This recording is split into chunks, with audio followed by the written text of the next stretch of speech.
Déjà, bonjour à tous. Enchanté de faire votre connaissance.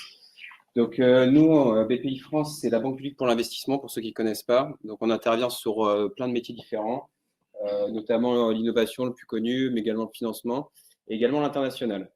Donc, BPI France, il y a deux casquettes. Il y a la casquette, on va dire, banque, fonctionnement, comme ce que vous avez l'habitude de connaître pour les entreprises, et également une mission d'intérêt général qu'on porte sur la partie internationale. Donc sur l'international, en fait, on accompagne les entreprises parce qu'en fait, on a évoqué, il y a beaucoup d'opportunités à l'export. C'est un vrai levier pour développer ses ventes et développer sa croissance.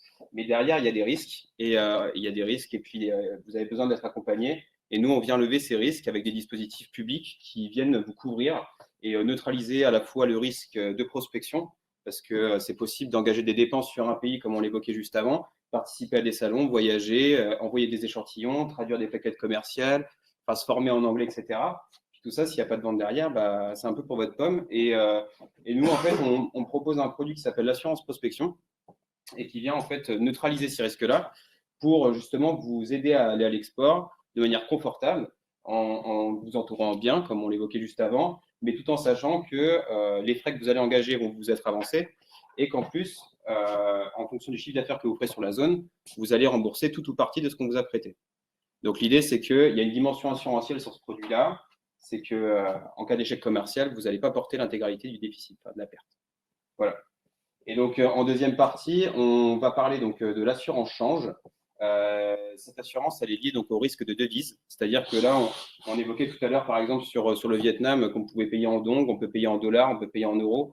Et en fait, quand vous partez sur une devise étrangère, vous allez supporter le risque de change, c'est-à-dire qu'en fonction des variations des cours, vous pouvez vous exposer à une perte de change. Et ça, c'est quelque chose aussi à avoir en tête. Donc, sur des petits volumes, ce n'est pas notable, mais dès qu'on arrive sur des gros volumes de bouteilles, ça peut commencer à apparaître. Donc voilà, ça sera la deuxième partie qu'on va aborder. Là, je vais rentrer plus en détail sur l'assurance prospection. Alors, donc, comme j'évoquais juste avant, l'assurance prospection, c'est un dispositif qui est dédié donc, à financer les dépenses de prospection. Des dépenses de prospection, elles sont composées de plein de choses. Gardez à l'esprit qu'en fait, c'est toutes les dépenses liées à votre projet de développement à l'export.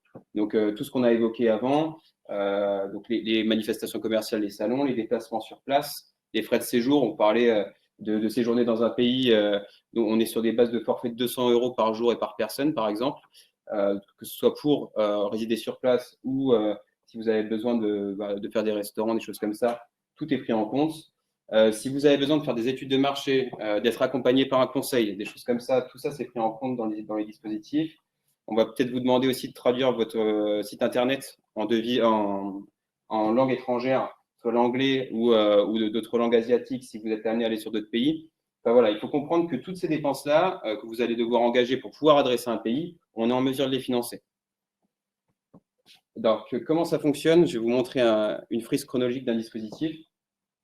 En gros, c'est un peu détaillé. Ce qu'il faut comprendre, c'est qu'ici, on part du principe que vous allez rentrer dans une phase de prospection de 2 ans sur laquelle vous avez besoin d'engager 100 000 € de dépenses pour pouvoir développer le pays en question. Nous, en fait, sur ces 100 000 €, on avance 2 tiers, donc 65%, et vous avez un versement au début de la période de prospection et un versement à la fin de la période de prospection. L'idée, c'est que pendant cette période-là, on vient vous financer donc, les 2 tiers de vos dépenses de prospection, d'une part pour soulager la trésorerie, parce que mine de rien, ce n'est pas neutre quand on parle de ces montants-là, et d'autre part, l'intérêt, c'est qu'en fait, en fin de dispositif, c'est-à-dire 2 ans après la période de prospection, on va vous demander en fait, de nous rembourser à hauteur du chiffre d'affaires que vous aurez fait. Donc, nous, on part d'une base de calcul, donc 10% de votre chiffre d'affaires export, donc c'est le chiffre d'affaires réalisé sur les 4 dernières années. On prend cette base-là, on fait 10% et ça nous donne le montant remboursé. Dans la plupart des cas, ce qui arrive, c'est que les 10%, c'est inférieur au montant qu'on vous a prêté. Dans tous les cas, c'est plafonné à ce qu'on vous prête, mais c'est souvent le cas que ce soit inférieur à ce qu'on vous a prêté. Et dans ce cas-là, vous ne remboursez pas tout ce qu'on vous a donné. Donc, ce qu'il faut avoir en tête, c'est que ça permet de vous couvrir et surtout de soulager la trésorerie. Et l'intérêt du dispositif, c'est qu'en fait, pendant 4 ans, vous regardez, on vous a fait un prêt que vous commencez à rembourser seulement 4 ans après. Donc, derrière, vous avez le temps de développer la rentabilité, atteindre un seuil où vous pouvez vous dire, voilà, j'ai lancé mon activité, j'ai plus de dépenses à engager, je commence à avoir de la rentabilité sur mon exploitation. À ce moment-là, je suis en mesure d'engager un remboursement et de ne pas supporter une charge de remboursement dès le départ ou d'assumer l'intégralité des dépenses pour bouger à l'export. Voilà. Donc ça, c'est le dispositif. Je pense qu'en bilatéral, je pourrais rentrer plus en détail avec vous parce que c'est pas dense, mais il faut quand même comprendre comment ça fonctionne opérationnellement parlant. Mais ça peut être intéressant pour ceux qui le souhaitent de faire un point individuel, entre guillemets, pour expliquer un peu comment ça fonctionne. Mais si vous avez des questions, je suis ouvert à vous. Voilà. Je vais peut-être aller un peu vite, mais désolé. D'avant. Bon, voilà, en tout cas, je vais laisser la parole à mes collègues pour la suite. Mais si vous avez des questions, je ne sais pas si vous allez diffuser les coordonnées après, peut-être. OK.